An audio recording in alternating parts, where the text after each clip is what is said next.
that. How can you pull a trigger and end another human's life? I don't think you grow up having that be natural. You have to kind of be conditioned to do that. Could you talk a little bit more, following up on that excellent question, like I know you weren't in a combat unit, but the dehumanizing techniques that you saw that would allow people to be able to kill other human beings. I mean, the Israeli army calls itself the world's most moral army, for example, which what you said reminded me of that. So, but what were some of these? And I understand exactly what you're saying. And that's, I don't want to put words in your mouth, but you're saying don't join the military because once you're in, you're part of the machine, right? Then it's very hard to stand out. But what kind of dehumanizing? I mean, like the United States military is the biggest gang in the world, and they literally told us that. What I mean by gang is like there's a fraternity where,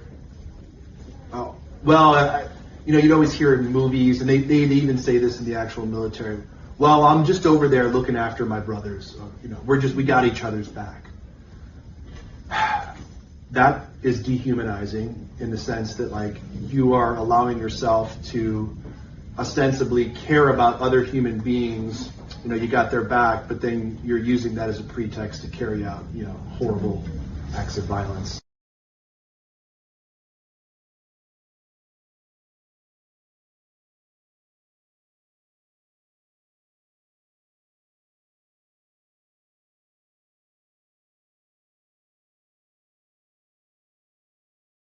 I'm glad that you asked that because, I mean, that's part of why I do what I do as my, professional, quote unquote, professional life.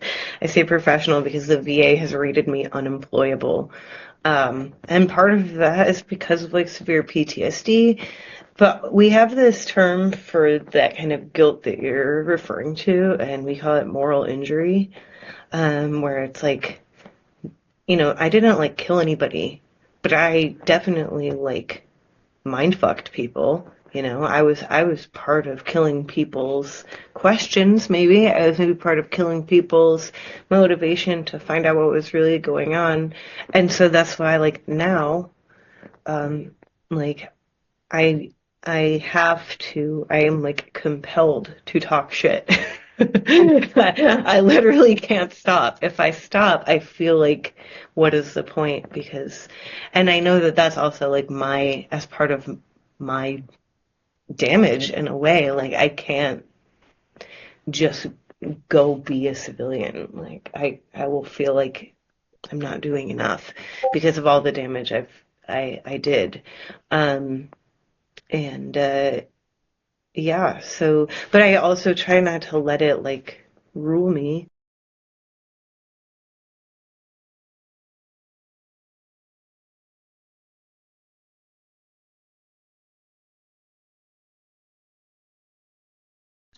I'll be honest, this is it's a little selfish, but this is my therapy. Just you guys are complete strangers, but it's it helps to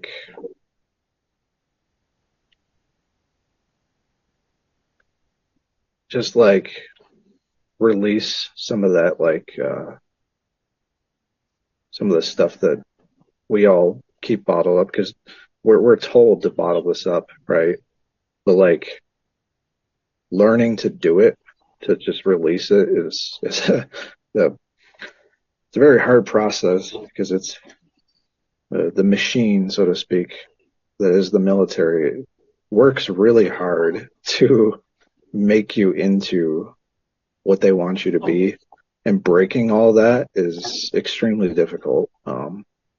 That's why a lot of people they're lost. When they get out, they just it's all the homeless you see on the streets and stuff. It's 40% of those on any given night are vets of some war because the system failed them.